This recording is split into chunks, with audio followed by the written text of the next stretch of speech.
Je m'attendais à un championnat un peu plus tranquille et au final, c'est pas du tout le cas. Quand tu reçois une offre comme ça, un contrat comme ça, tu sais que c'est l'offre de toute une vie en fait. Même en signant au Real de Madrid, c'est pas ce que j'aurais pu avoir. Les magouilles du football, que ça soit avec les agents, toutes les histoires contractuelles ont fait que au final, on m'a mis à la cave. Et malheureusement pour moi, j'ai eu cet accident de voiture. Je me suis retrouvé dans la situation où j'ai failli perdre la vie. Salut tout le monde, c'est Colin pour un nouvel épisode de Call Interview. Aujourd'hui, on reçoit Alan Saint-Maximin pour un très long entretien tellement captivant qu'on a décidé de tout vous garder et de le faire en deux parties. La partie 2 sera la semaine prochaine.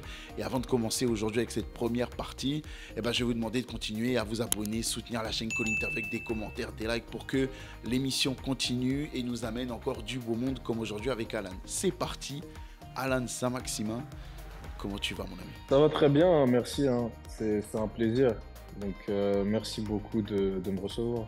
Je suis très content de te recevoir. Merci de me donner ton temps. Euh, j'ai beaucoup préparé cette interview parce que je voulais arriver, on n'arrive pas les mains dans les poches devant Alain Saint-Maximin quand il décide de donner du temps. Donc j'ai préparé, j'ai écouté plusieurs interviews de toi. Donc j'ai plein de sujets que je veux élaborer, que je veux creuser un petit peu avec toi. Mais avant, on va commencer par ton actualité. Tu as quitté l'Europe cet été. Parle-moi un petit peu de ta vie, ta nouvelle vie qui a commencé là-bas, la vie de famille, la vie professionnelle. Comment ça se passe pour toi? Franchement, ça se passe super bien, hein. J'ai pris beaucoup de temps avant de prendre cette décision parce que c'était pas une décision facile, sachant que tout au long de ma carrière, j'ai toujours évolué en Europe. Forcément, c'était pas une décision facile. Mais avec tout ce qu'ils m'ont proposé, tout ce qu'ils ont mis autour de moi, dans tous les sens du terme, hein, ce suivi pour ma famille, les visites aussi que j'avais, parce que j'ai eu la chance de voir l'Arabie Saoudite déjà bien avant tout ça, grâce à Newcastle, Mhm. vu que ceux qui sont derrière le club, c'est des Saoudiens aussi. Donc on a pu j'ai pu visiter déjà bien avant tout ça, Jeddah, Riyad aussi. Ouais. Je savais déjà un peu à quoi m'attendre. Le seul petit point d'interrogation, c'était de savoir surtout ce qu'ils allaient mettre en place, parce que proposer un contrat, c'est une chose, Mhm. mais après, mettre tout autour du joueur pour le bien-être du joueur et de sa famille, c'en est une autre. Au final, j'ai eu tout ce que je voulais, clairement. C'est vraiment un plaisir, hein, d'évoluer en Arabie Saoudite. Super. Moi, je suis content d'entendre ça parce que c'est vrai que t'es pas le premier. T'es pas le premier à dire que finalement, il y a tout qui est mis en œuvre, tout qui est organisé pour que vous ayez le moins de préoccupations en dehors du foot possible. Donc, c'est agréable d'entendre qu'on prend soin de vous comme ça. Ça, c'était le côté beaucoup perso, notamment sur le côté pro.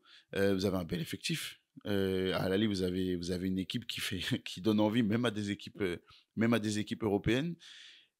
Comment tu te sens, toi, au niveau du foot là-bas, en toute transparence? Est-ce que tu sens les progrès qu'il y a à faire? Est-ce qu'au contraire, tu es surpris par le niveau que tu rencontres là-bas? Comment tu te sens au niveau professionnel? Franchement, je me sens très bien, hein. On en discute souvent tous ensemble, Ouais.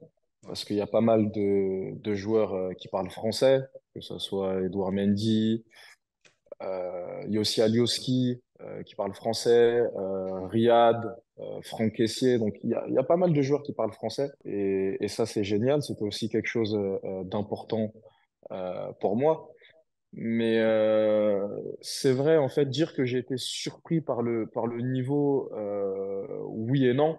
J'ai plus été surpris quand je suis arrivé en première ligue, quand je joue en France et que je suis arrivé en première ligue. Dire que j'ai été surpris par le niveau, oui et non.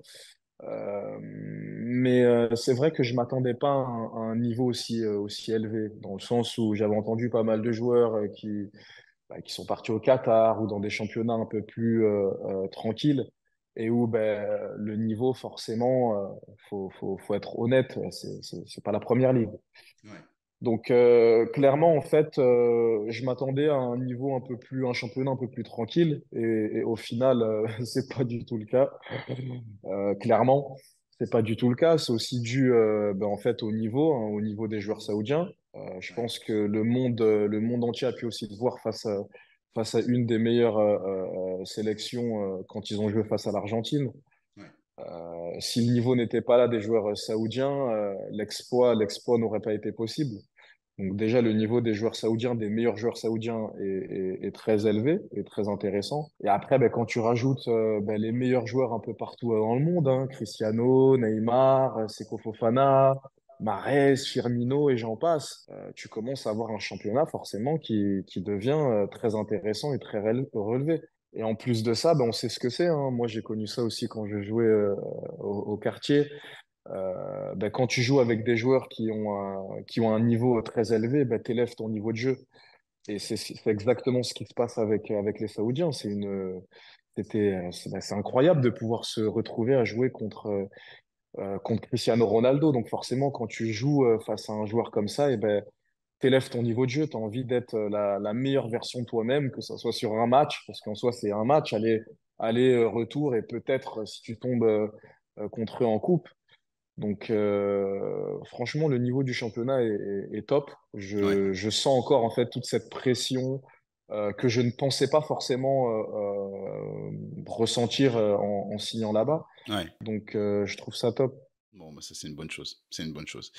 Quand je reçois des personnalités comme toi, avec le grand public qui les demande depuis longtemps et qui a beaucoup de questions, je, je suis forcé comment dire, de leur demander leur avis sur des thèmes qu'ils veulent aborder, sur des sujets qu'ils veulent entendre dans cette interview et pour lesquels ils veulent t'entendre. La raison, le thème principal et la question principale qui est revenue, c'est ton choix de partir. Beaucoup sont partis, on l'a compris, à des âges beaucoup plus avancés. Toi, qui es un joueur pétri de talent, qui évolue dans le meilleur championnat, je pense que je peux le dire sans manquer de respect à qui que ce soit, le meilleur championnat au monde. Et avec encore une fois, je le souligne, avec le talent que tu as, beaucoup ont été surpris de la décision que tu as pu prendre, moi compris. Est-ce que tu as, sans te justifier, parce que c'est pas le cas, mais des raisons particulières qui font que tu as décidé de quitter l'Europe, euh, alors que tu faisais partie des joueurs les plus appréciés, remarqués de ce championnat. Et c'est pas mince à faire quand on est en première ligue. Est-ce qu'il y a un élément particulier qui t'a soit poussé à partir, soit poussé à venir? Comme ce que je le dis souvent, hein, même si que des fois c'est pas la meilleure chose à faire, j'essaye toujours d'être le plus honnête possible. Je ne parle pas beaucoup en interview, mais quand je parle, c'est pas pour rien. Je vais essayer d'être le plus honnête possible et de répondre le plus honnêtement à cette question. Déjà, ce qu'il faut savoir, c'est que j'ai passé des années magnifiques hein, à Newcastle, hein, parce que quand je suis arrivé, on se battait pour ne pas descendre en deuxième division. Donc, c'est pas la même chose que Manchester City qui se bat pour le titre tous les ans, mais c'est un challenge qui est très compliqué où j'ai connu ça un peu quand j'étais à Hanovre, j'ai connu ça aussi à Bastia, et c'est très très difficile d'arriver à se maintenir. Donc avec tout ce que m'avait donné Newcastle, pour moi c'était juste inconcevable qu'on se retrouve à descendre en deuxième division, parce que j'avais un lien avec tout le monde, hein, que ce soit du chef cuistot à la dame de ménage. Ouais. Donc, tu sais très bien qu'une descente en deuxième division, ben, ça peut avoir un impact sur tout le monde, que ce soit sur tous les employés. Et c'est ce que je voulais pas. Donc, j'ai vraiment tout fait pour aider le club à ne pas descendre en deuxième division sur plusieurs années. Mhm. Donc, c'était un challenge qui était très compliqué. Donc, quand après, tu commences un peu à voir, on va dire, la lumière, quand il y a eu le rachat du club, les nouvelles recrues, où le club a pris, où tout a changé clairement. Donc, c'est pour ça que j'explique bien ça pour que les gens comprennent bien que Newcastle m'a tout donné. J'ai tout connu, que ce soit les moments très difficiles et après, ben, quand la lumière est arrivée, où maintenant ben, Newcastle se retrouve en Ligue des Champions, dans la poule de Paris, Milan, Dortmund. Donc c'est le rêve en soi pour n'importe quel footballeur. Donc quand je me retrouve en fait à la fin de saison et que je sais que je parle clairement avec le club, avec les présidents du club, je parle aussi avec le coach, où bah, il y avait une problématique que un peu tout le monde connaît. Hein, tu peux pas en fait à chaque fois faire qu'acheter des joueurs et ne pas en vendre. C'est pas possible. Mhm. Tu finis forcément par avoir un problème avec le fair play financier et j'en passe. Donc, j'ai eu une conversation par rapport à tout ça. Je savais que le club avait absolument besoin de recruter un milieu de terrain et ils l'ont fait d'ailleurs en mettant plus de 70 millions, je crois, pour Tonali. Je savais qu'il y avait un réel besoin, qu'il y avait plein de choses. Donc, en discutant avec le club et aussi en voyant l'opportunité que j'ai eue, en fait, clairement, parce qu'il y a eu ma conversation avec le club, où moi, ma priorité, ça a toujours été les enfants, parce que je suis un père de famille. Des fois, les gens l'oublient, mais j'ai trois enfants. Donc, j'ai 26 ans, j'ai trois enfants, j'ai deux filles de 6 et 7 ans, et j'ai un fils de 4 ans. Donc, c'est ma priorité. Et ben, quand tu reçois une offre comme ça, un contrat comme ça, tu sais que c'est l'offre de toute une vie, en fait, clairement. Je vais être très honnête à ce niveau-là. C'est l'offre de toute une vie, ce qu'ils m'ont proposé, même en signant au Real de Madrid. C'est pas ce que j'aurais pu avoir. Ouais. Donc, forcément, quand on t'offre un contrat comme ça, et ben, ça fait réfléchir. Ça fait réfléchir. Donc, quand en plus de ça, le club a un besoin en fait vital aussi de vendre, Mhm. bah, je me suis retrouvé en fait dans une position où j'avais un choix, j'avais une décision à prendre. Le coach ne voulait pas que je parte et il me l'a clairement fait comprendre, où il avait Ouais. besoin de moi, où il voyait les, il savait en fait que la saison allait être très longue et que ben, tous les joueurs, en fait, comme ce qui se passe à l'heure actuelle, hein, il y a énormément de blessures à Newcastle. Donc, tous les joueurs, en fait, allaient avoir leur chance, allaient avoir beaucoup de temps de jeu, etc. Et je le savais aussi. Ouais. Mais, euh, mais oui, c'était une décision très difficile. Mais au final, pour moi, en fait, toutes les étoiles étaient alignées dans le sens où il y avait ce besoin aussi du club de vendre, sachant que Ouais. les années précédentes, j'avais eu d'autres opportunités dans des clubs en Europe, dans des gros clubs européens, et où ben, j'étais un peu dans la position du joueur intransférable, où le club ne voulait pas me vendre et n'était pas dans une position aussi où ils avaient ce besoin-là aussi Mhm. de vendre. Mhm. Et moi, clairement, hein, j'étais très loyal envers Newcastle, parce qu'à chaque fois que les gros clubs sont venus, c'était dans des moments où on jouait la descente, et je voulais pas être un peu ce joueur en fait qui part, qui laisse son club tomber dans des moments très difficiles. Donc après, quand le bateau passe, eh ben, des fois, malheureusement, il ne repasse pas. Ouais. Et cet Ouais. été, quand j'ai eu ces envies de départ, en fait, par rapport à plein d'éléments, euh, et comme ce que je suis en train d'expliquer par rapport aux enfants aussi, à ma vie de Mhm. famille, Mhm. j'ai eu plusieurs opportunités et la meilleure opportunité pour ma famille, c'était clairement l'Arabie Saoudite. Donc, Ok. encore une fois, quand tu reçois un contrat comme ça Ouais. Ouais, et bien que sûr. en plus de ça, tu sais que tu ne fermes pas la porte à l'Europe, parce que je peux très bien revenir à la fin de ce contrat-là en Europe, et ben c'est très difficile de dire non. Ok. Bah déjà, franchement, un grand merci d'être honnête par rapport à ça, parce que on sait que ça engendre pas mal de réactions, qu'elles soient positives ou négatives. J'avoue en père de famille, moi-même, et j'ai été père plus tard que toi. Donc, je me dis chapeau pour la maturité que tu as à ton âge. Franchement, bravo. Et encore une fois, merci pour l'honnêteté. Je t'avoue, en grand admirateur de la Première Ligue, en fervent admirateur de ton talent, ça m'a fait un petit pincement au cœur de devoir partir de mon championnat préféré. Parce que je suis fan de Tottenham, que je pense que t'aurais rendu des bons petits services à un club comme le mien, comme le mien si tu avais décidé de rester en première ligue. Mais j'avoue que l'argument famille, on peut que s'incliner. Et de toute façon, même ceux qui sont pas d'accord n'ont pas le choix, s'inclineront parce que c'est ta décision. Mais bravo en tout cas pour l'honnêteté. Je t'avoue, les gens ne le savent pas beaucoup et j'aime bien dans ces interviews-là aussi mettre en avant des aspects que les gens ignorent parce qu'ils ne cherchent pas ou parce que c'est pas forcément créé sur tous les toits. Toi, tu ne le crées pas sur tous les toits. Mais tu es un homme de projet. Tu es un homme qui, en dehors du foot, investit dans des choses, que ce soit financièrement ou intellectuellement ou humainement, tu t'investis dans différents projets.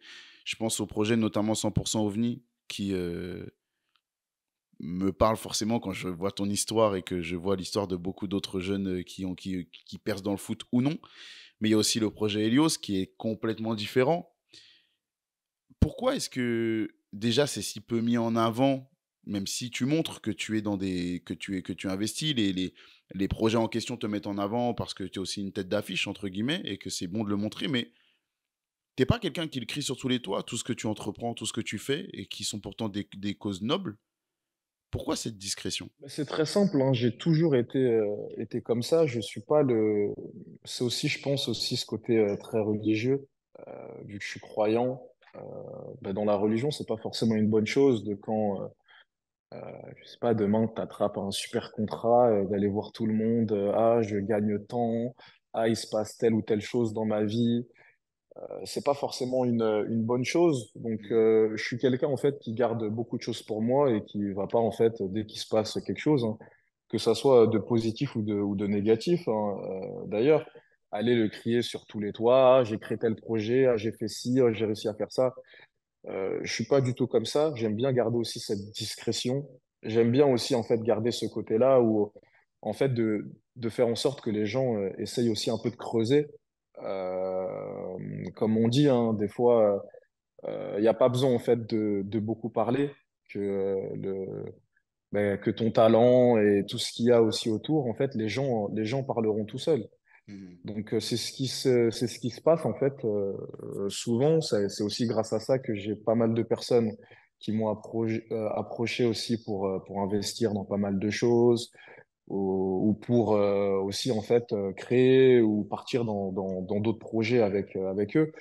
Je pense que c'est un trait de caractère qui est aussi beaucoup recherché. Je pense que c'est moins recherché les personnes qui se vantent un peu et généralement quand tu parles trop, c'est des fois aussi pas très bon signe.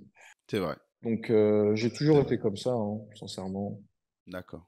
OK. Bon, en tout cas, j'encourage les gens à aller voir, ces projets-là parce que ce soit 100 OVNI, je le mets encore plus en avant parce que je trouve que c'est un projet, qui évoque beaucoup la personnalité, les convictions que tu as. Donc, allez voir ça. C'est un projet qui est dédié à l'accompagnement, au développement de notamment professionnel de jeunes, mais pas que.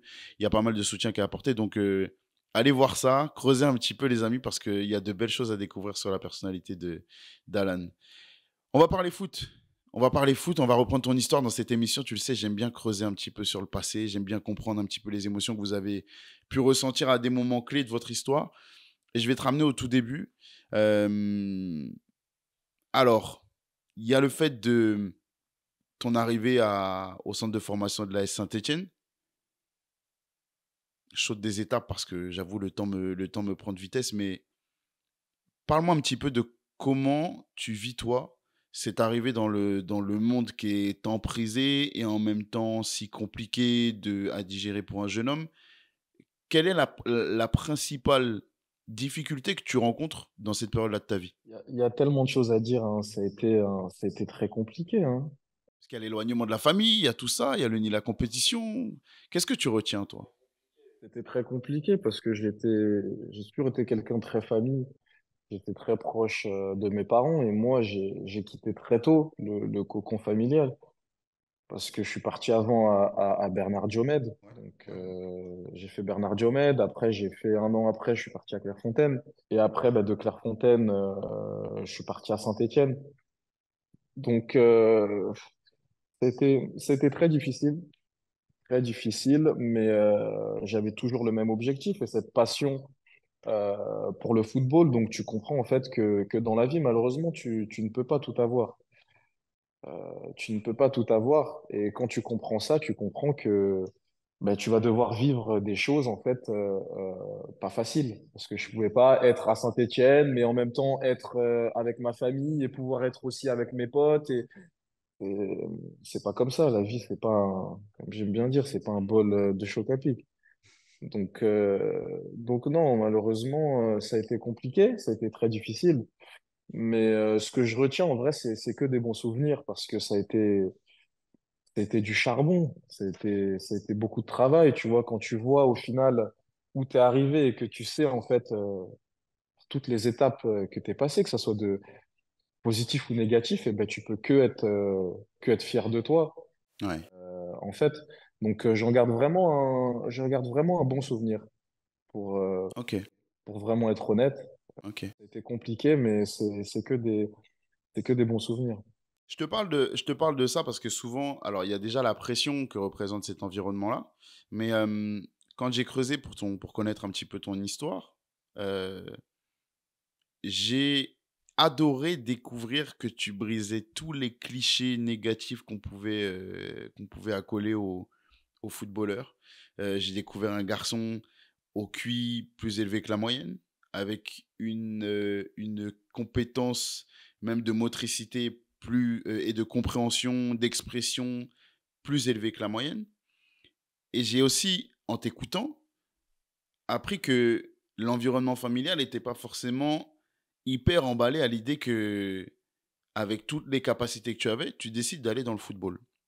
Donc quand je te parle de cette pression, il y a aussi cet aspect-là, la pression émotionnelle, la pression affective. À quel point est-ce qu'elle est intense, si elle l'est, et comment tu arrives à la gérer? C'était très difficile, hein. Ma mère, elle est directrice d'école et mon père, il travaille à la fac. Donc, j'ai toujours eu cette pression. Euh, J'avais aussi mon caractère, hein, dans le sens où j'étais assez turbulent. Étant petit, j'ai fait pas mal de sueur froide à ma mère. À Ouais. chaque fois que je sortais dehors, il y avait quelque chose qui m'arrivait ou autre. Donc, ma mère, elle s'inquiétait tout le temps parce que je réfléchissais toujours à faire une nouvelle bêtise ou autre. Donc après on est jeune, hein, je me chamaillais beaucoup avec mon frère, avec ma petite sœur aussi. Donc après tu vas à l'école et ben t'as ton groupe d'amis. Donc il y avait l'époque un peu des Yamakasi où je voulais un peu, tu regardes un peu un petit film et tu te mets après à vouloir sauter de toi en toi. On a tous fait Donc ça. on a tous connu ça. Donc j'étais Ouais. assez turbulent. Mais quand je rentre à la maison, mes parents, ils ne rigolaient pas avec la scolarité. Mhm. Donc j'avais beaucoup de pression à ce niveau-là. J'ai pris du temps d'ailleurs à savoir que j'avais un QI au-dessus de la moyenne. Ma mère a toujours voulu que je fasse ce test de QI. Moi, pour moi, c'était pas, ça n'a jamais été ma priorité. Mais je pense que ma mère avait envie que je fasse ce test aussi pour que je réalise mon potentiel et pourquoi elle était autant en fait derrière moi. Mhm. Et bah, quand j'ai fait ce test de QI et que j'ai eu ces résultats, ça a été la descente aux enfers, hein. On va se dire la vérité. Ben, ma mère, c'était en fait, c'était lui donner raison, lui montrer clairement, Ouais. regarde ce que je t'ai toujours dit. Donc maintenant, tu vas pas faire n'importe quoi de tout ça, quoi. C'est une chance. Donc il y a ce côté-là du talent que Dieu m'a donné avec mes pieds, que mes parents et que ma famille ne voyaient pas forcément ou ne voulaient pas voir. Ouais.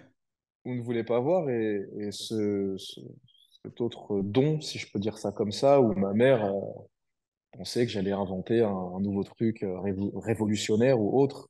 Elle a toujours plus cru en moi que moi-même. Donc ouais, ça a été très compliqué à gérer et ma mère ne voulait pas entendre parler du football parce qu'elle savait aussi que forcément, ça allait, et c'est ce qui s'est passé au final. J'ai quitté la maison très très tôt. Ouais. Donc ma mère, elle était consciente de tout ça et pour elle, en fait, c'était du gâchis, sachant que le pourcentage quand on regarde en fait le nombre de personnes qui jouent au football Mm. et au final le nombre de personnes qui signent professionnels, quand on Ouais. regarde en France, je crois c'est peut-être allez, 0,07%. Donc Ouais. c'est un chiffre qui est très très faible. Donc tout Ouais. le monde veut jouer au foot. Clairement, tout Ouais. le monde veut jouer au foot, tout le monde veut être footballeur professionnel, mais au final, t'en as très très peu. Quand on regarde le ratio et le nombre de personnes qui jouent au foot et de personnes qui deviennent footballeurs professionnels, le ratio il est très très faible. Donc c'était une décision pas facile, mais j'ai toujours eu en fait plus confiance au foot qu'au reste, pour être honnête. Et je savais aussi que le foot allait pouvoir en fait, m'ouvrir des portes aussi après Ouais. avec le reste, en fait. Ouais. Donc c'est pour ça que j'ai privilégié le football. Et après, bah, petit à petit, mes parents l'ont aussi compris. Je leur ai aussi montré en fait que je continuais à utiliser mon cerveau et que j'étais pas en fait dans un état d'esprit maintenant que je suis footballeur, que j'ai mon contrat professionnel, Ouais. etc. Et ben le reste, en fait, j'en ai plus rien à faire. Donc, ma mère avait aussi très peur, en fait, de cette après-carrière. Elle avait aussi peur des blessures, parce que le foot, tu peux te blesser et demain, Ouais, il n'y a plus c'est rien, en vrai, fait. Et c'est vrai. En fait, les gens, ils oublient toutes ces choses-là. Ouais, Et en fait, tu vis tous les jours dans le stress. Demain, tu vas faire un crédit à la banque ou tu vas acheter telle ou telle chose. Ah, mais demain, tu te blesses ou t'as un souci où tu ne peux plus jouer au foot. Et ben, tout ça, c'est ouais. terminé. Et on en a vu plein, hein. On a eu plein d'exemples, hein. Exactement, C'est c'est vrai, terminus, tout le monde descend. c'est vrai, c'est vrai. Donc, forcément, c'est beaucoup de pression. Et ma mère ne voulait pas que que, que je me restreinde, en fait, que j'enlève ce côté-là. Et ben, j'ai pris ma décision et j'ai aussi gardé cet autre côté. Donc c'est pour ça d'ailleurs, et ben, t'as cité hein, avant, c'est pour ça que je me suis lancé dans des projets 100% OVNI, Ouais. Helios, mon jeu de société, l'application, ma marque de bijoux, le salon esthétique. C'est pour ça que j'ai lancé Ouais, c'est énormément de... incroyable tout ce que tu fais. C'est tout ce dans quoi tu es impliqué, c'est incroyable. C'est vraiment impressionnant. Mais ce qui me fascine, c'est que encore une fois, j'aime bien me servir enfin, dans cette émission, mon but c'est de, comme je dis, tordre le cou à tous les préjugés, montrer les émotions, que les footballeurs sont aussi des êtres humains avec des émotions, avec des peurs, avec des forces. Mais quand même, quand je te remets dans ce contexte-là, et je me revois, moi, à 14 ans, l'âge auquel tu as rejoint le centre de formation de Saint-Etienne, on se noie dans un verre d'eau. Quand on est adolescent, on a plein d'émotions de la vie de tous les jours qui sont basiques. Plaire aux copains, plaire aux copines, réussir à l'école, les conflits avec les parents. Je me dis, moi déjà, j'avais du mal à gérer ça. Comment est-ce qu'un jeune de ton âge arrivait à gérer l'ambition du foot, le conflit, la petite guerre froide avec tes parents par rapport à l'implication et par rapport à ce que ça voulait représenter pour la suite, le doute de savoir qui tu voulais vraiment être, qui t'allais être. Je trouve ça incroyable d'avoir réussi à mener un projet aussi bien, avec tout ça à l'esprit, si jeune. C'est incroyable. Et toi, quand tu revois ça, tu revois tes enfants, tu te rends compte de ce que tu as enduré, de ce que tu as réussi à faire, ou il y a une forme un petit peu d'insouciance encore par rapport à cette analyse-là? Sincèrement, déjà, merci, hein, parce que ça me touche. C'est pas tout le monde, en fait. Je parle pas tout le temps de toutes ces choses. Donc, bah, d'entendre aussi des compliments comme ça, ça fait plaisir. Mais oui, je me rends compte de tout. Clairement, je suis une personne qui réfléchit énormément. Je pose à chaque fois le pour et le contre dans chaque décision que je vais prendre parce que, encore une fois, je suis père de famille. Ça fait que je suis plus tout seul. En gros, tu fais Ouais, un peu ce que tu veux sans penser aux conséquences ou non, forcément, je veux laisser un héritage à mes enfants et je veux que mes enfants, en grandissant, et peu importe hein, ce qui se passe, hein, parce que la vie peut être longue comme elle peut être très très courte. Il y a la ouais, maladie, il y a plein de choses à gérer. Donc je veux vraiment, peu importe hein, ce qui va se passer dans le futur, laisser un bon héritage à mes enfants et fiers de leur père. Donc c'est ce qui me permet en fait d'oublier toutes ces choses parce qu'en fait j'ai un objectif qui est très clair. ouais, ouais. J'ai un objectif qui est très clair et le fait de pas perdre cet objectif de vue, ça fait que je suis focus en fait. Je pense toujours à le après, sans vraiment en fait me poser et me dire ah putain en vrai c'est une dinguerie quand même. Bah ouais, c'est une dinguerie ce que tu as fait, c'est une dinguerie. C'est incroyable ce que tu as réussi à faire. Encore une fois, bravo monsieur. Bon, j'enchaîne parce que je m'étale sur les sujets, mais j'ai plein de choses à aborder avec toi et je vois la montre qui file. Tu débutes en Ligue 1 en 2013 sous les ordres de Christophe Galtier. Il y a 5 matchs, puis 12 la saison qui suit, avec 2 passes décisives. Deuxième joueur le plus jeune de l'histoire des Verts à l'époque à débuter en professionnel, à 16 ans, monsieur. Très fort, ça aussi. On se dit que la suite logique, c'est la prolongation qui intervient en février 2015. Alors, le problème, c'est que cette suite logique, elle est suivie par une suite que je comprends pas. Alors, j'ai besoin que tu m'éclaires. On parle d'un talent, on parle d'un crack qu'on essaye, enfin, de ma déduction, de protéger, de garder le plus longtemps au club, même si on a l'objectif d'une revente derrière. Je suis lucide, on est dans le championnat français. Mais toi, t'es mis à la cave, juste après cette prolongation qui est en février 2015. Jusqu'à ton départ, t'es mis à la cave. Là, j'ai besoin que tu m'éclaires. Dis-moi ce qui se passe que moi, depuis les tribunes, je peux pas voir. Encore une fois, c'est compliqué hein, de parler de tout ça, mais j'ai promis que j'allais essayer d'être le plus franc possible et c'est ce que c'est ce que je vais faire. Bah, je pense que déjà, tu as, tout très bien résumé. Donc, peu importe après l'histoire ou ce que je vais raconter ou ma version des choses, on voit clairement qu'il y a quelque chose qui ne va pas, en fait. Mhm. Ça n'a pas de sens. Quand on parle d'un joueur, avec tout ce que j'ai, sachant que j'ai fait toutes les classes hein, à Saint-Étienne, on parle d'un joueur bah, que tu es censé protéger, et peu importe hein, ce qui peut se passer aussi, un joueur qui a une valeur marchande bah, plus qu'intéressante, où au final, eh ben, il prolonge son contrat et après, bah, il est mis à la cave, c'est que forcément, il y a un problème à un endroit. Et moi, malheureusement, je peux pas trop m'éterniser, je veux pas incriminer, on va dire, qui que ce soit dans tout ça, pour rentrer dans des polémiques ou autres, parce qu'encore une fois, c'est pas le but de l'interview. Non. Mais ce que je veux dire, c'est que malheureusement, on se rend pas compte en fait de tout ce qui se passe vraiment à l'intérieur du football.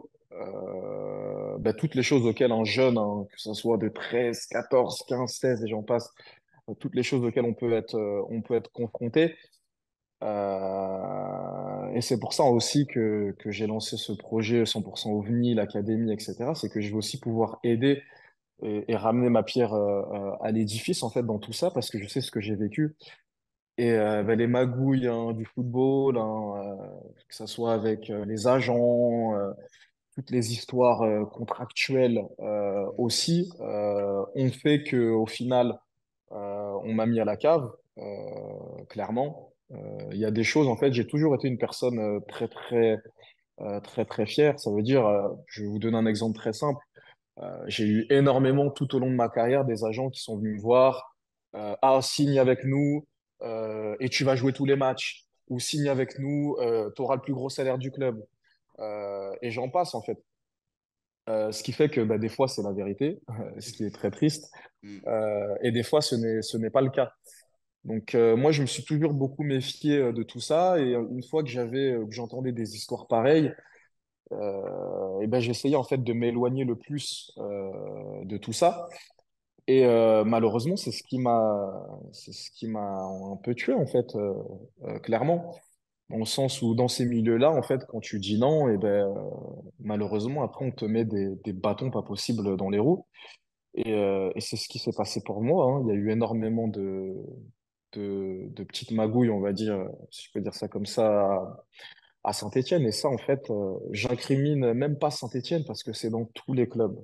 Mhm. J'ai vu ça dans tous les clubs, des agents qui sortent de nulle part ou qui n'ont même pas de licence, quoi que ce soit, qui Ouais. viennent, Ouais. qui essayent de récupérer tel joueur ou qui te mentent sur telle ou telle chose. Donc des fois, il y a des choses en fait qui ça va au-delà de même le club en fait des fois ne voit pas ces choses-là. Donc moi c'est exactement ce qui s'est passé et malheureusement avec tout ce qui s'est passé au final ben, j'ai été mis à la cave. Donc ça a été un moment très compliqué pour moi hein, parce que quand tu re-signes, je m'attendais en fait à avoir beaucoup plus de temps de jeu Mhm. et au final ben, ça a été tout le contraire et où après ben, je suis passé en mode survie hein. Je suis passé en mode survie où tu serres les dents et t'essayes de trouver la meilleure porte de sortie possible, tout simplement. Mais sachant tous les dilemmes qu'il y avait, même ne serait-ce que les discussions qu'il y avait avec ta mère, par exemple, sur le fais attention, le foot c'est précaire, le foot c'est fragile. euh, Tu signes ton contrat pro et dans la foulée, la première histoire que tu connais, c'est ça. Tu remets en question, toi, tout ce que tu as, tout ce que tu construit, toutes les décisions que tu as pu prendre de ah, le foot, finalement, bah, c'est un monde dégueulasse, j'aurais mieux fait de partir ailleurs. Tu te poses ces questions-là ou pas? Bah oui, oui, clairement, quand t'es en plein dedans, tu comprends, tu te dis, mais en fait, tu vois, moi, c'était vraiment go jouer dehors, c'est un Ouais. plaisir de jouer au football, le football, c'est toute ma vie. Donc, quand tu vois que t'es confronté à ce genre de choses, eh ben, ça te met une bonne petite claque, en fait. Hmm. Donc, ça m'a permis aussi de comprendre, en fait, que bah, dans tous les milieux où il y a de l'argent, eh ben, malheureusement, t'es confronté à ce genre de choses. Ouais. Donc, c'est un milieu impitoyable, hein, le football. Hein. Il y a des bons côtés et des mauvais côtés. Il y a des avantages et il y a des inconvénients. comme dans n'importe quel corps de métier. Donc, quand tu comprends ça, tu comprends, en fait, moi, le premier truc que je me suis dit, c'est, ah ouais, c'est la rue, la vraie. Ouais, c'est vrai. Donc, C'est quand vrai. tu comprends ça, tu comprends que tu vas devoir être armé, en fait. Être Ouais. armé et que tu vas devoir gérer ce genre de problème. L'échappatoire à cette situation très compliquée, c'est ton transfert vers Monaco. Du coup, à 18 ans, tu as vécu ce que plein d'autres jeunes ou joueurs n'ont jamais vécu de leur carrière. Une pression depuis tout petit, un challenge parfois, le fait d'être livré très souvent à toi-même. Quand tu quittes le club pour aller à Monaco, quel est le discours de Monaco? Parce que là, la suite aussi, elle me pose pas mal de questions. Tu quittes les Verts où tu es mis au placard. Monaco, où tu signes, te prête dans la foulée. Donc ça veut dire qu'en l'espace de quelques mois, tu vis ton premier conflit avec ton club formateur, une mise à l'écart, un premier transfert dans un club d'envergure, parce que Monaco, c'est un gros club dans le championnat français. Et derrière, tu es prêté directement à l'étranger. Donc ça veut dire que tu as encore, derrière, encore une première aventure à l'étranger. Comment tu vis tout ça, là, tout ce chamboulement en quelques mois? Encore une fois, il y a pas beaucoup de personnes qui vont creuser. Moi, en fait, j'ai l'impression à chaque fois que j'entends les personnes parler que, en gros, on m'a tout mis sur un plateau, en gros. En gros, on m'a tout donné, tu as du talent, tu commences dans tel club. Je donne un exemple, hein, tu commences à Arsenal et après, tu fais toutes les classes et après, tu commences à jouer en professionnel. Et de là, on te fait jouer je ne sais pas combien de matchs et on te met sur orbite, en fait. Ouais. Ça n'a pas été ma carrière. Voilà. On m'a rien donné en fait. On m'a rien donné. J'ai été obligé de toujours de me battre pour obtenir ou pour avoir ce que je pensais mériter. Donc tout a toujours été un combat. Il y avait toujours de nouvelles histoires, des nouveaux problèmes, hein. Même quand j'arrive à Hanovre et qu'au final le directeur sportif et le coach se font virer, j'ai toujours eu des histoires et des trucs pas possibles. Donc, pour moi, c'est des épreuves. Et on dit que Dieu met à l'épreuve c'est les enfants qu'il aime le plus. Donc, je sais pas trop comment je dois le prendre. Mais dans tous les cas, c'est des épreuves de la vie. Et ça a été très compliqué parce que j'étais très rattaché sentimentalement parlant avec Saint-Étienne. Donc, au final, ils m'ont fait un peu... avec tout ce qui s'est passé, ben, ça, j'ai été très affecté Mhm. par rapport à tout ça. Au final, après, tu es mis à la cave, donc tu ne joues plus au foot, en fait, tu fais plus que ce que tu aimes faire. Ouais. Donc, ça a été très, très compliqué pour moi de vivre ça. Et après, il faut que tu trouves une porte de sortie. Je trouve une porte de sortie où j'ai l'impression que je vais sortir la tête de l'eau. Je me dis Monaco, etc. Tu te retrouves, j'arrive à Monaco, je me rends compte qu'au final, eh ben, c'est encore des magouilles où ben, t'es voulu par telle ou telle personne, mais au final, il y a d'autres personnes, ben, ils sont pas forcément très contents de ta venue. Donc tu te dis, mais c'est pas possible. Donc après, tu vas parler avec le coach. Et au final, je remercie aussi le coach hein, Jardim à l'époque, qui était très honnête à ce niveau-là, qui m'a dit que tu te rends pas vraiment compte où tu as mis les pieds, que même pour lui, que c'était compliqué à gérer, qu'il y avait énormément d'agents. C'était un peu, en fait, Monaco, c'était un peu comme une usine avant. Je pense qu'ils achetaient, ils revendaient, ils achetaient, ils revendaient. Et il y avait énormément de joueurs. Donc, des fois, on prenait plein de joueurs à un poste alors qu'on savait clairement qu'ils n'allaient pas jouer. Ok, ok. Donc ça veut dire que toi, quand tu signes à Monaco, t'es même pas, le plan de te prêter dans la foulée, t'es au fait de ça ou tu le découvres une fois que Ben t'as non, en signé? fait, moi, en fait, bien évidemment, ils voulaient que je signe. Ouais. Donc, quand tu veux faire signer un joueur, eh ben, tu vas pas lui dire la vérité. Tu vas lui mentir. Donc, c'est exactement ce qu'ils m'ont fait. Ils m'ont menti. Et une fois que j'avais signé et que je suis arrivé, eh ben, ils m'ont clairement fait comprendre, ah ben non, il y a tel ou tel joueur qui passe en priorité.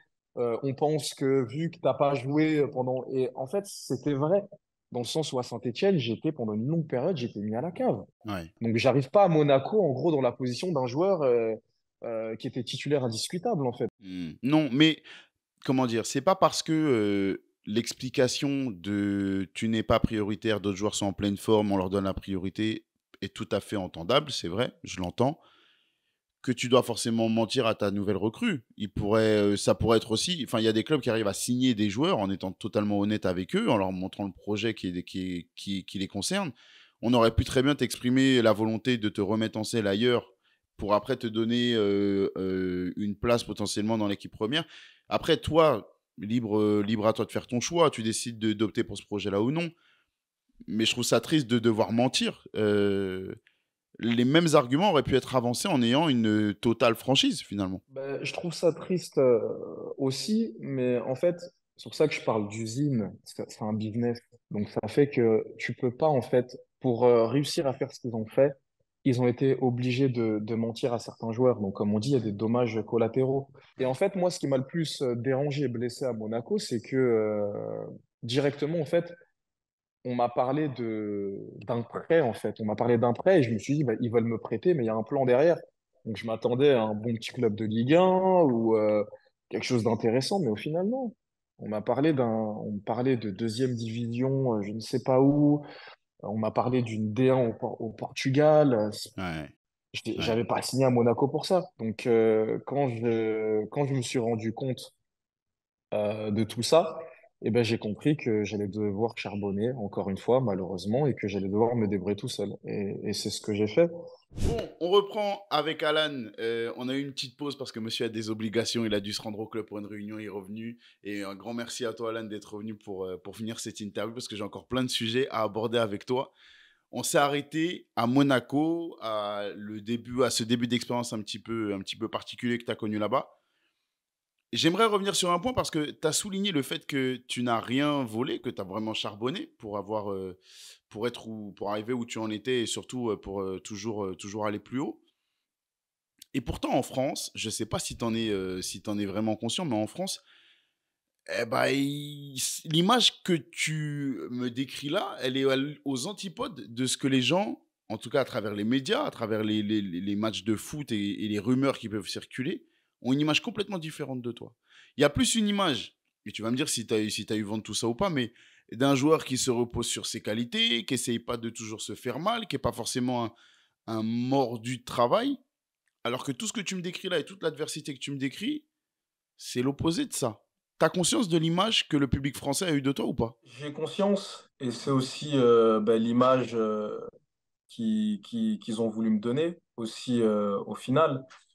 Donc c'est pour ça que c'est important d'échanger. C'est aussi pour ça que j'ai pris la décision de faire cette interview et qu'encore une fois que c'est un réel plaisir de pouvoir C'est échanger gentil. avec toi par rapport à tout ça. Mais moi en fait j'aime bien regarder parce qu'il y a les gens, je comprends des fois, en fait, il y a tellement de joueurs à suivre, il y a tellement de, en fait, il y a tellement de supporters qui vont être fans ou de tel ou tel joueur qu'on n'essaye même plus, en fait, de vraiment comprendre l'histoire, en fait, de chaque joueur. On va Mhm. plus être dans un truc, on va entendre, ou on va voir un petit truc sur Twitter, ou une fois on va allumer sa télé, on va voir tel ou tel truc. Ah, c'est bon, et on va directement en fait mettre une étiquette sur ce joueur par rapport à ce qu'on a vu sur un match en fait. Donc c'est ce que je trouve dommage, mais en soi, quand on regarde, ben, on prend ton exemple hein, où tu as commencé un peu plus à essayer de creuser. Quand tu creuses, eh ben, tu te rends compte en fait qu'il y a des choses qui n'ont pas de sens. Et à partir du moment où il y a des choses qui n'ont pas de sens, eh ben, il y a forcément des explications à tout ça. Et c'est ce qui se passe aujourd'hui. Je pense que les gens, en fait, n'ont jamais vraiment essayé d'apprendre à me connaître ou essayé de comprendre tout ce qui s'est passé pendant ma carrière. Les gens, en fait, ils vont s'arrêter sur il est talentueux et où, au final, ben, avec son talent, eh ben, je serais peut-être au Real Madrid. Voilà, C'est exactement ça. donc, c'est ce que je trouve dommage parce que quand on regarde ma carrière, je prends l'exemple à Saint-Étienne, bah, il y a très peu de personnes bah, qui savent en fait que j'ai été mis directement après ma prolongation à la cave. C'est vrai. Donc, tu as beau avoir le talent que tu veux, si tu es à la cave et que peu importe ce que tu fais, on ne te fera pas jouer, et ben ton talent, en fait, tu ne peux pas le montrer. C'est vrai. Donc, ça, c'était très compliqué. Après, c'est pareil, ben, tu te retrouves où tu arrives dans un club, tu signes à Monaco, et ben pareil, c'est bien d'avoir du talent, mais si tu ne peux pas montrer ton talent, et si même si tu montres ton talent, où au final, eh ben, le club a déjà pris sa décision, et au final, encore une fois, je suis très honnête avec moi-même et ma carrière, ça n'a pas été une mauvaise décision pour eux, sachant qu'au final, ils finissent champions. Mhm. Donc, c'est difficile de dire quoi que ce soit. Mais au final, pour moi, eh ben, j'ai dû me débrouiller tout seul. Au final, j'ai dû me trouver un prêt en Allemagne où ben, j'arrive en Allemagne, je suis à peine arrivé, le directeur sportif, et le coach se font virer. Donc c'est pareil, c'est des informations en fait que c'est très facile d'aller retrouver ce genre d'informations et de comprendre en fait que je ne mens pas en fait dans toutes Ouais, ces choses. ouais. Et où eh ben, là c'est compliqué. Et après ben, je suis en Allemagne, il y a Monaco qui flambe en Allemagne pendant que moi je suis en train de jouer là-bas tout simplement. Et forcément, eh ben, il y a cette envie de ma part de retourner à Monaco. Pour n'importe quel joueur aurait eu le même sentiment. Tu vois que tu es prêté en Allemagne et tu vois que le club auquel bah, tu appartiens, en fait, clairement, vont peut-être gagner le championnat. Donc tu Ouais, dis, donc t'as forcément, tu es pressé en fait de finir la saison, de finir ton prêt et de vite rentrer dans ton c'est clair. club. Sauf que, encore une fois, même problème, ben, mon club, Hanovre, sachant qu'on jouait pour ne pas descendre en deuxième division et que j'ai toujours eu ce côté-là de me battre jusqu'au bout, etc. Et ben, ils m'ont posé un ultimatum. Ils m'ont posé un ultimatum et l'ultimatum, c'était que je prolonge mon prêt, excusez-moi, mon prêt de.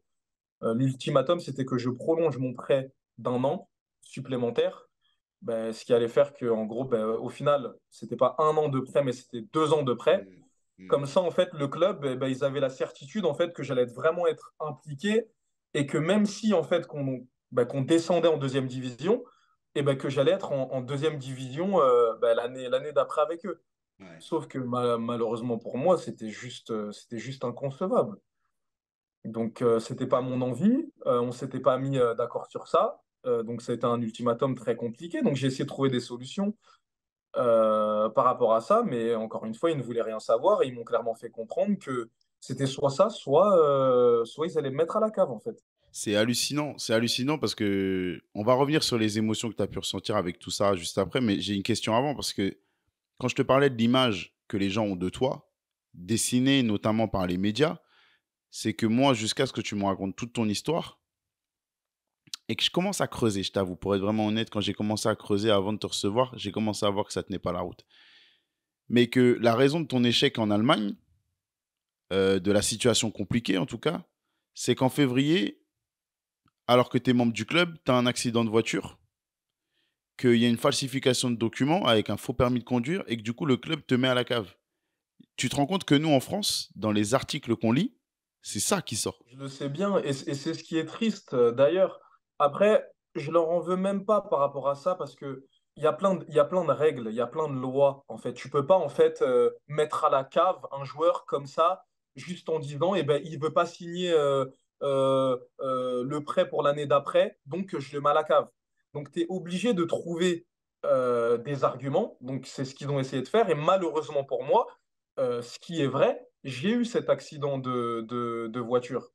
Donc en fait, pour eux, quand j'ai eu cet accident-là, parce que j'étais dans une période de ma vie en fait ben, très compliquée, où quand tu es un amoureux du football et que tu as l'impression que tout est contre toi et qu'à chaque fois on ne te laisse pas t'exprimer, on ne te laisse pas jouer, t'as toujours plein de problèmes en fait, et ben, c'est difficile à Mhm. gérer. Ben, malheureusement pour moi, je me suis retrouvé dans la situation où j'ai failli perdre la vie en fait, clairement. Donc après, encore une fois, il y a eu toute cette histoire parce que c'était pas un accident de voiture comme les autres. J'ai pas pris une voiture, c'était carrément j'ai carrément percuté un tram Oui. où ben, pour moi, sans Dieu, en fait, je serais même pas là, je serais même pas là aujourd'hui. Donc les gens ne comprennent pas en fait tout ce qui s'est passé, tout ce que j'ai dû traverser. Et encore une fois, même dans cet accident de tram, hein, je pense que, et c'est ce qui s'est passé, et c'est pour ça que j'ai eu des dommages par rapport à tout ça, où j'ai aussi récupéré des sous financièrement parce que j'étais pas le fautif dans cet accident. Encore une fois, c'est un élément Qui important ressort pas, hein. que les gens ne soulignent pas. L'histoire de mon permis, c'est pareil. J'ai la preuve de mon permis français. J'ai toujours eu un permis français où on est allé jusqu'à m'inventer un permis bulgare, un truc. Mais bref, j'ai eu énormément d'histoires, de trucs qui sont sortis et je peux pas leur en vouloir parce que ils sont servis en fait de ce qui s'est passé aussi. J'ai eu cet accident, donc après, avec cet accident, et ben, ça a été en fait Ouais, le truc parfait en fait pour me mettre à l'écart. d'accord. Donc en soi, je leur en veux même pas, et même aux médias, hein, parce que ils n'ont pas essayé de creuser. Ça a été plus le truc, on cherche les gros titres, on cherche aussi en fait, je vais pas parler de buzz, mais C'est un peu ça quand même. en soi, c'est un peu le Ouais, cas. C'est un peu le cas quand même. Donc, je vais pas me plaindre de ça, hein, parce que je suis pas du genre à me plaindre, oh, ils m'ont fait ci, ils m'ont fait ouais, ça, oh, j'ai été leur bouc émissaire. ouais. Non. J'ai aussi un peu donné le bâton pour me faire battre. Et faut aussi prendre ses responsabilités, en fait, et assumer toutes ces choses-là. C'est pour ça que quand je regarde ma carrière au final et tout ce qui s'est passé, et ben, il y a ce truc-là où je suis fier, où les gens ils vont se dire, ah, mais il n'est pas là-bas, mais moi, en fait, je suis fier et je suis content de ne serait-ce pouvoir jouer au football, en fait. Ouais, Pouvoir encore jouer au c'est vrai. football. C'est vrai. C'est vrai, mais pas à 20 ans, quand tu es déjà papa et que tu as déjà ce matraquage-là sur la tête, ta carrière elle vient à peine de commencer en professionnel, tu as déjà tout ça. On revient au foot. Monaco, du coup, tu vis cette expérience à Hanovre. C'est quoi le rapport avec Monaco, avec la direction, les échanges que vous avez, parce que tu leur appartiens toujours, comme tu l'as dit. C'est quoi les échanges par rapport à la suite? Qu'est-ce qu'on te dit? Ben, moi, la chance que j'ai, c'est en fait quand tu pars en prêt, tu as toujours comme comment dire, un intermédiaire ou un scout, en gros, une personne qui vient de temps en temps voir si ton prêt il se passe bien, en Mhm, fait. Je ne connais pas le nom exact, mais tu as une personne qui vient pour regarder ce qui se passe, etc. Et la chance que j'ai eue, en fait, ce qui m'a sauvé entre parenthèses, c'est que cette personne a vu ce qui s'est passé. ok. Que cette personne-là, quand elle venait, ben, elle a vu en fait un peu l'environnement dans lequel j'étais, et elle a aussi, elle a vu plein de choses. Donc c'est ce qui m'a beaucoup aidé. C'est pour ça en fait que au bout de 6 mois de mon prêt, en fait, Monaco me rappelle pour que je revienne à Monaco. Sauf que malheureusement, encore une fois, ben, on n'en a pas parlé, mais il y a eu plein d'histoires où c'est ce qui aussi m'a créé des problèmes avec le club parce qu'ils se sont dit que c'était moi qui avais demandé à partir. Ouais, Donc, vous voyez, après, il y a eu plein d'histoires, en fait, pas possibles. Mais Monaco me rappelle parce que dans cette période, ben, en fait, il y a eu plein de blessés. Il y a eu plein de blessés. Et en fait, vu qu'ils voyaient un peu ce qui se passait de mon côté et que j'avais aussi ben, ce soutien de cette personne qui venait voir un peu ce qui se passait là-bas, Monaco me rappelle, Monaco se renseigne en fait pour voir s'il y a un moyen en fait de me faire revenir de mon prêt. Donc c'est ce qui m'a sauvé au final, et ben ça ne s'est pas fait parce que je suis pas revenu. Encore une fois aussi par rapport au club et au mhm. fait qu'ils n'ont pas du tout accepté à Hanovre que je revienne.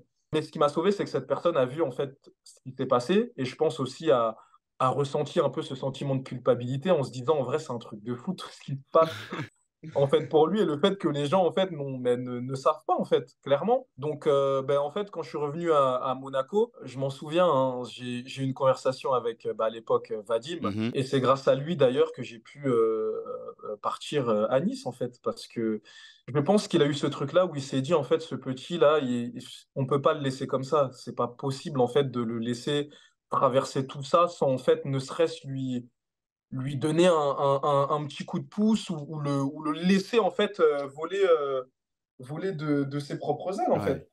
ouais. Finalement, c'est la... et je la survole, alors que c'est la première saison, entre guillemets, sans encombre. Tu es dans un environnement, Bastia, c'est très familial, c'est un club qui est très proche de chacun de ses joueurs. On te donne du temps de jeu, ton bilan en termes de statistiques, il est très positif. Tu es constant parce que ta saison, elle est consistante. Beaucoup de temps de jeu, beaucoup de matchs qui s'enchaînent à très haut niveau. Dans ta tête, tu dis que ça y est, ta carrière, elle a commencé ou pas? Encore une fois, non, pour la simple et bonne raison que on a toujours attendu en fait énormément de moi. Tout le monde se disait en fait, ah, j'entendais souvent, ah, si j'avais son talent, je serais là-bas. J'ai toujours entendu plein de choses comme ça, ce qui fait en fait que les gens en fait n'ont jamais été satisfaits de ce que je donnais. Ça veut dire c'est toujours en mode, je vais mettre 3 buts, on va s'attendre à ce que j'en mette 15. Je vais faire 3 passes décisives, on va s'attendre à ce que j'en fasse 20. Donc ça a toujours été comme ça et après on rentre dans de la comparaison. Ouais, mais ce joueur-là, il a réussi à faire ci en 6 mois. Ah, ce joueur-là, il a réussi à faire ça en un an. Alors qu'en fait, c'était pas comparable parce qu'ils n'ont pas traversé ce que j'ai traversé. Ils Mhm. n'ont pas été mis dans les mêmes conditions. Moi, quand j'arrive à Bastia, c'est pour me relancer et ben, je me retrouve dans une équipe ou dans un effectif où ben, c'est pas facile en fait. Clairement, je me retrouve pas autour de moi. Je suis pas à Monaco où j'ai Bernardo Silva, Thomas Lemar, Falcao, Kylian Mbappé, Ouais, c'est vrai. Bagayoko, C'est vrai. Mendy. Non, je suis C'est pas vrai. dans un effectif comme ça. Je suis pas dans un effectif qui vient de gagner la Ligue 1. Non. je me retrouve dans un effectif où il y a de la qualité, mais où je ne suis pas dans le meilleur effectif de Ligue 1. Donc, encore une fois, tu as beau avoir le talent que tu veux, on prend plein de joueurs, hein. Tu prends tous les joueurs qui ont été formés, qui sont sortis. On prend que ce soit Ressé Rodriguez au Real Madrid et plein d'autres joueurs au FC Barcelone. Tu les mets dans des petits clubs, tu vois clairement en fait que c'est pas les mêmes joueurs. Ouais, Parce c'est que vrai ce plus que tu as tu des bons joueurs autour de toi, plus en fait c'est facile en fait de montrer tes qualités. Et c'est plus facile aussi de cacher tes défauts aussi. Ouais, Ce c'est qu'il ne vrai. faut pas C'est vrai. oublier. Donc moi j'étais exposé où là c'était vas-y, bah, vas-y, montre-nous ce que tu sais faire maintenant. Alors que non. Bah, c'est aussi le contre-coup, enfin, l'effet négatif de commencer si tôt. Parce que là, on a quand même énuméré tout ce qui s'est passé depuis ta signature en professionnel. Et finalement, t'as pas encore 20 ans. Et ça, c'est assez fou, mais tu as signé à 16 ans. Et là, tout ce qui t'est arrivé là, même ta saison à Bastia, quand tu la termines, enfin, tu es sur tes 20 ans. Donc, c'est quand même incroyable d'avoir vécu tout ça. Mais du coup, le public français se dit que tu as presque 23 ans, parce que c'est l'âge à laquelle on a l'habitude de voir autant de choses dans une carrière d'un jeune joueur. Et on se dit que du coup, il est temps que tu passes un palier. Mais pas du tout, c'est pas la vérité. C'est pas la vérité. Il y a ce transfert à Nice. Et à Nice, on a l'impression que les choses elles changent. On a l'impression que de l'extérieur, en tout cas, et c'est toi qui vas me dire comment ça se passe dedans, mais de l'extérieur, on se dit, à défaut d'avoir la vérité sur les choses d'avant, ah, il a mûri. Ah, ça y est, il a mis le bleu de chauffe, il travaille. Et pourtant, c'est vrai, tes saisons, elles sont costaudes, elles sont impressionnantes, elles sont de haut niveau. On commence à avoir le vrai très haut niveau à l'échelle du championnat français. Mais plusieurs fois, quand je t'ai entendu en parler, et même là, dans cette interview, quand tu l'abordes, euh, la vraie considération très sérieuse du foot, tu l'as surtout quand tu arrives en première ligue. Alors dis-moi, c'est quoi l'étincelle qui commence déjà à prendre quand tu es à Nice? Qu'est-ce qui fait que ça se passe si bien? Tout le monde te parle de Patrick Vieira, et j'enlève aucun mérite, et je suppose que tu vas me raconter, mais il t'apporte quelque chose de grand. Mais il y a Lucien Favre aussi avant. Comment ça se passe, ton adaptation à Nice? C'est des hauts et des bas, hein, comme dans tout. Parce que j'arrive à Nice, donc je suis super content. À l'époque, c'était l'un des plus gros transferts. Surtout un transfert très compliqué à faire, parce que c'est un transfert d'un joueur qui vient de Monaco pour aller à Nice. Donc ça n'a pas été évident. Et d'ailleurs, je tiens à remercier Vadim par rapport à tout ça, parce qu'il a été à l'écoute et je sais que sans lui, ce transfert, il n'aurait pas été possible.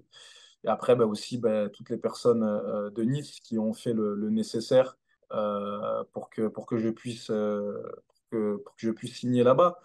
Donc après, bah, oui, je me dis que bah, je vais retrouver un peu plus de stabilité, Mhm. que je vais pouvoir évoluer dans un effectif bah, qui tourne bien. Parce qu'avant tout ça, bah, Nice, c'est les Michael Seri, ils ont fait une très très belle saison juste avant que j'arrive, Belanda, etc.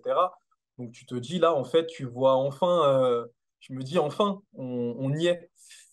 Et en fait, j'arrive à Nice et on a vécu une saison, encore une fois, pas super facile parce que il y a pas mal de joueurs qui sont partis.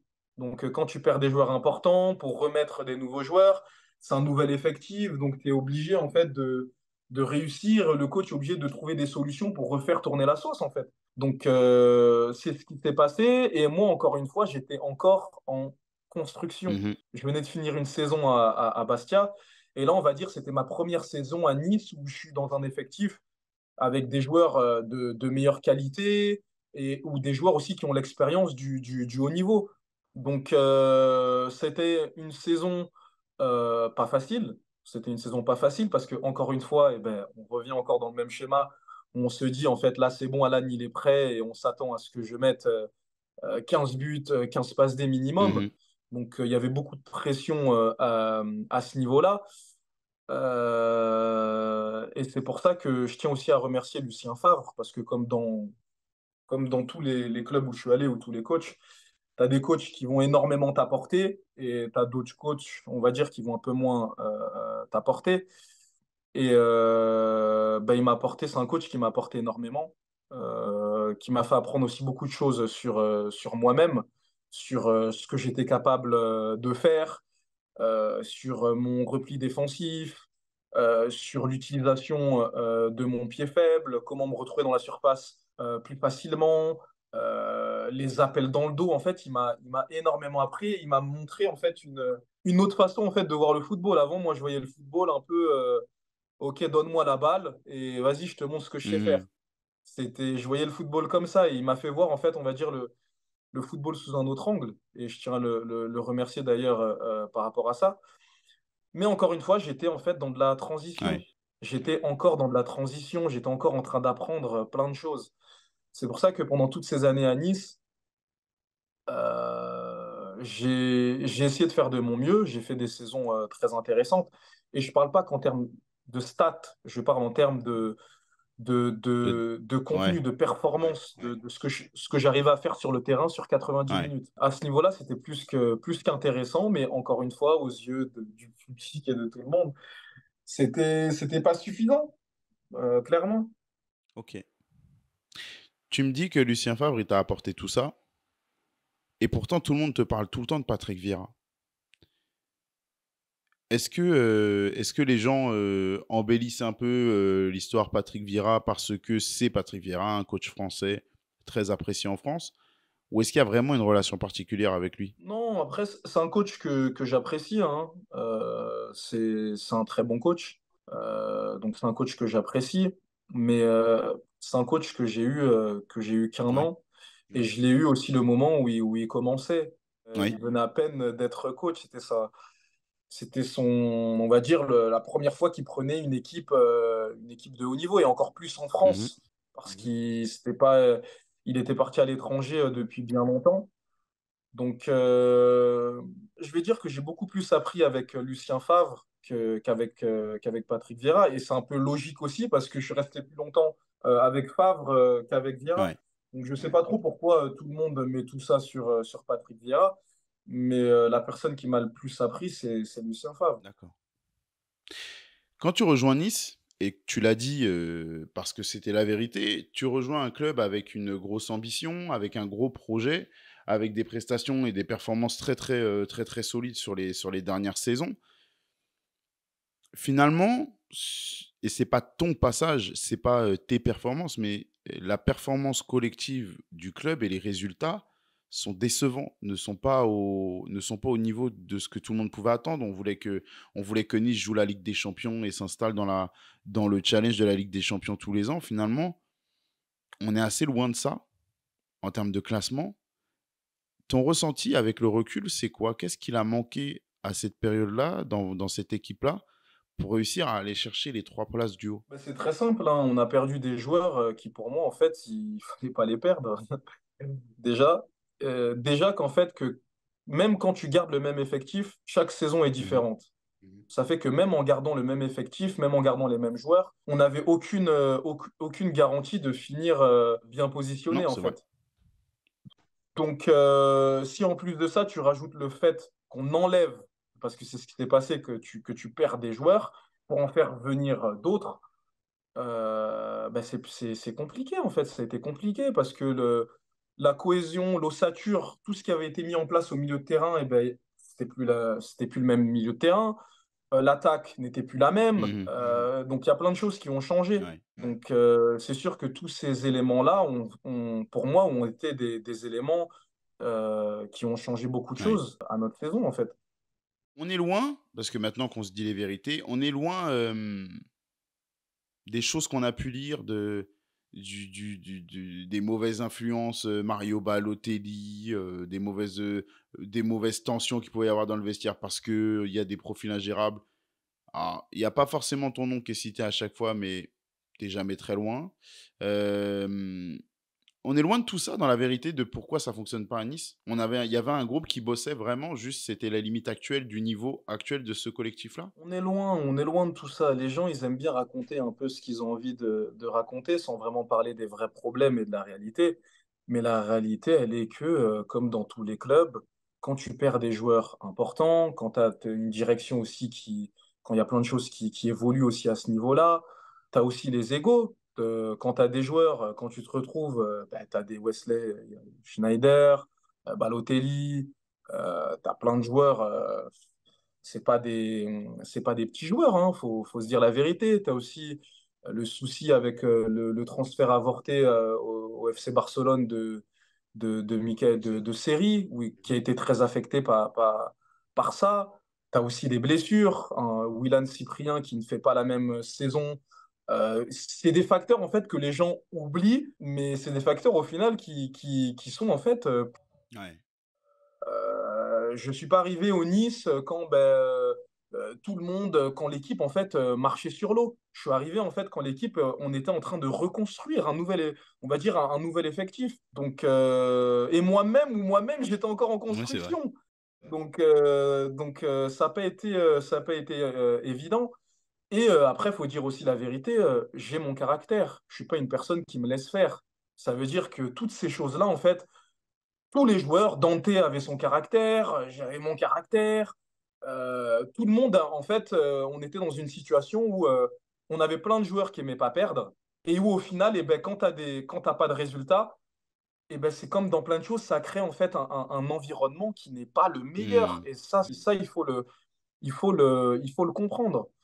Donc, pour moi, c'est ce qui a fait en fait que ça a été très compliqué parce qu'on était tous, on avait tous envie de gagner et au final, on était tous frustrés par rapport à l'effectif qu'on avait et le fait en fait qu'on n'arrivait pas à jouer comme on avait envie de jouer en fait, tout simplement. Et voilà, c'est la fin de cette partie 1 avec Alain de Saint-Maximin. La partie 2 sera la semaine prochaine. On a encore plein de sujets captivants à aborder. Son départ de Nice, son adaptation à la Première Ligue, Newcastle, le rachat du club et l'équipe de France aussi. Alors rendez-vous dès la semaine prochaine sur Call Interview pour toujours plus d'anecdotes de fou.